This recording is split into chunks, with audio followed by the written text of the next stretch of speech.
See, there was a live stream for Lost Stories that took place this morning, their morning, the time difference between Japan and the United States, and if you look at that on consideration, this morning. Since the entire 10-year plan started, right, with Resurrection, and then made those recap films, since that happened, there hasn't been that much content for Code Geass. You've had the rebroadcast and that shitty gacha game, Janissary Code. That's really about it. So Lost Stories has really been a bright spot.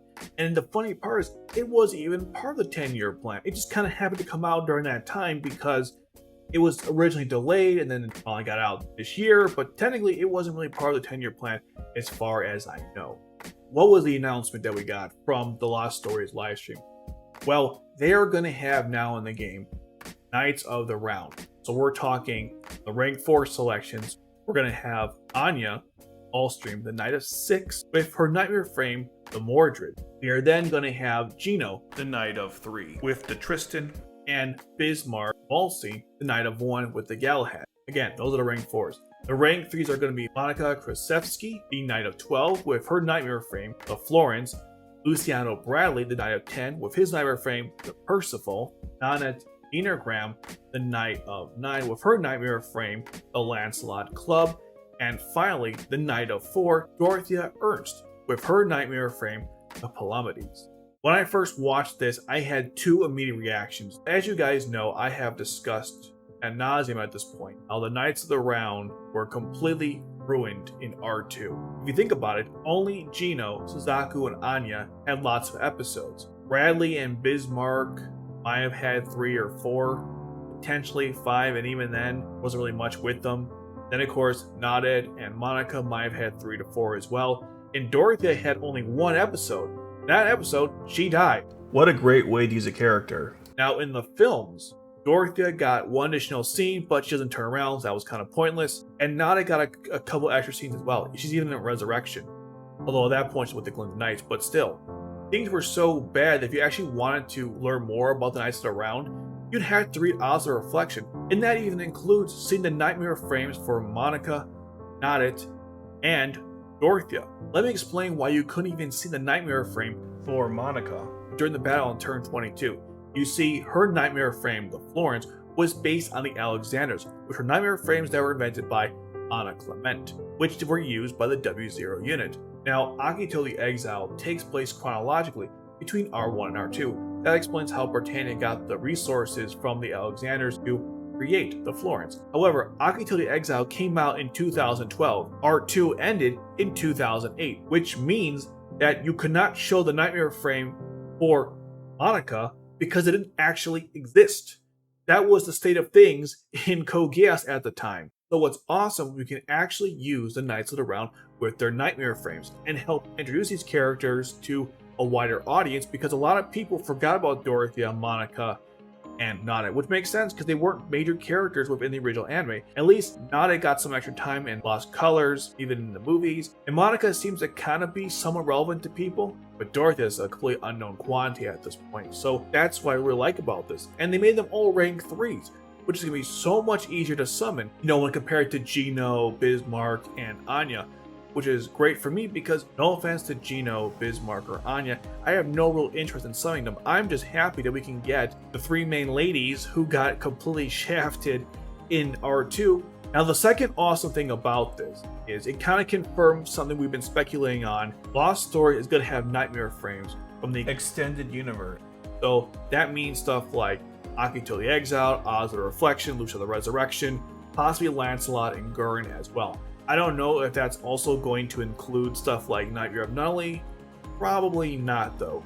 So this means we're going to get the Alexanders, the Mahararoba, the Azura Mahara, the Agraven, the Byakugan, the Lancelot Highgrail, the Vercingetorix, the Gekoi, the Lancelot Zero, that Nightmare Frame that Benio used in Lancelot and Gurren, and so forth. All these Nightmare Frames are going to be in the game at some point, and not to sound too negative here, but what this kind of indicated to me is that deep down, all the fanbase ever wanted was a simple game where you could play with the Nightmare frames for the entire extended universe. Theoretically, they could have made a game for many of the consoles maybe 5 years ago that had all this stuff in there, and we would have been totally happy. It's kind of sad that it took a gacha game to bring this all out, and given its recent success, I doubt there's ever going to be another way to play with the Nightmare frames other than Lost Stories. So while I'm very excited about this and I like the future for the game, it is kind of sad though it had to come from a gacha mechanic. Now continuing on with the announcement, they also showed you each Nightmare frame pilot. They went over their statistics, they showed some gameplay of their Nightmare frames. It was really cool stuff. The next major announcement they discussed was which character was going to be the free one during the event. So in case you're not aware, Lost Stories has events, like most gacha games. But what Lost Stories likes to do is give you at least one free character you can get by simply collecting enough of the resources they give you, which is great. Janissary Code did it one time, Lost Stories is consistently doing it, so it's very much appreciative. Of course, it's a free character, obviously Luciano Bradley. Like, who else would they pick? They picked the most hated person, so there you go. At least we're getting the Percival almost guaranteed, which is awesome. I can't wait to try that Nightmare frame with other pilots, it's going to be a good time. Speaking of summoning other characters, if you're interested in any of the rank 4, then you should know that the banner to summon them is actually limited. Not the characters, just the banner. So the way it works is if you want Gino, I believe it's the first week of the event, you can only get him that time. Anya is the next week, and Bismarck is the following week after that. So once that's over with, they will be part of the normal pool of characters, but you know how this works in gacha games, the more characters that are added, the less likely you're going to get them. It's the most bullshit way to keep you spending money. Gotta hate gacha games. But the point is, if you want to get the level 4 characters now on the banner, which is always the best time to get them, make sure you're aware of the schedule to pull for that character. And also keep in mind, if you don't want that character, I'd recommend holding off a little bit before you start summoning for the rank 3s, which is what I'm going to do because I don't want Gino's character. I know that Tristan's a good Nightmare frame, but I don't care. I'm playing this game for the enjoyment aspect, collecting characters that I enjoy, so yeah, I'm not interested in Gino. I want Bismarck Wallenstein. So more than likely, I probably won't be summoning for this banner until the very last week of the event, at least with my main account. Maybe with my fun account, I might do one here or there. I might even go for all 3 of them. We'll see. One key change coming with these new Nightmare frames is the fact that they have float units. So they explain how float units will affect the game. Here's what they said. So normally, when you play the game, you put on Nightmare frame a ground unit, and after that, they're stuck like that, unless you decide to withdraw and redeploy them somewhere else. So if you tell them to, say, attack forward, if the enemy comes from, let's say, the side, it'll attack the enemy to defend itself, but you can't use specials in that direction. So with float unit Nightmare frames, you can actually change their direction by paying at least half the cost of some of the Nightmare frame to begin with, which is really cool. And Nightmare frames with float units can be placed anywhere on the battlefield, including places that ground units would not work on. But not here.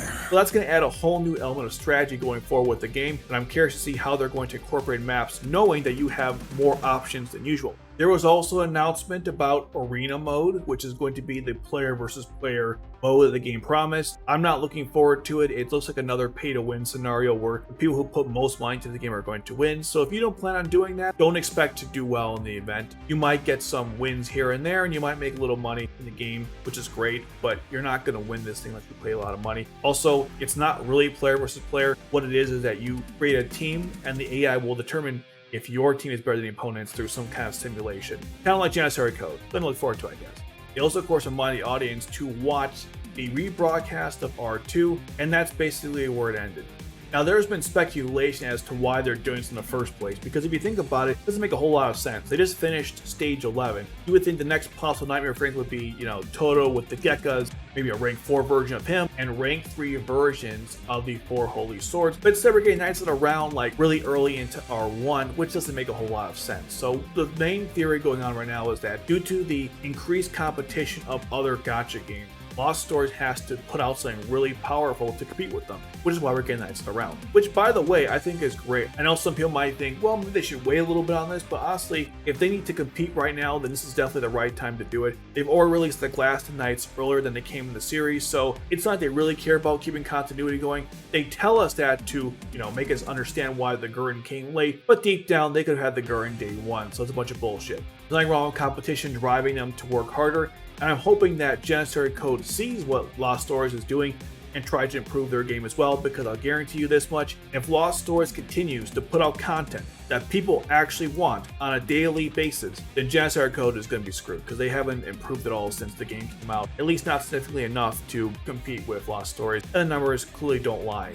Now, if you watch this video and you're interested in getting into Lost Stories, I have videos on how to install the game, re-rolling, and other gameplay footage if you're interested. In fact, recently I just uploaded gameplay footage of Geass Code, Lost Stories, and FMA Mobile if you're interested. If that's not good enough, then I would encourage you to join my Discord server, where you have a bunch of people playing the game. They're all really good at it. Much better than me, by the way. They can answer all your questions. In that channel, we discuss strategies and tips and share our thoughts on recent banners and things like that. So definitely worth doing if you are getting into this game and have a lot of questions, which I understand the game is somewhat complicated at first, but very easy to pick up. So recommend that. For everyone else, as I always like to say, the world is not a dark place, and tomorrow will be a good day. Thanks for watching, and thank you, Lost Stories, for giving the Knights of the Round the due they properly deserved, even though it took over a freaking decade.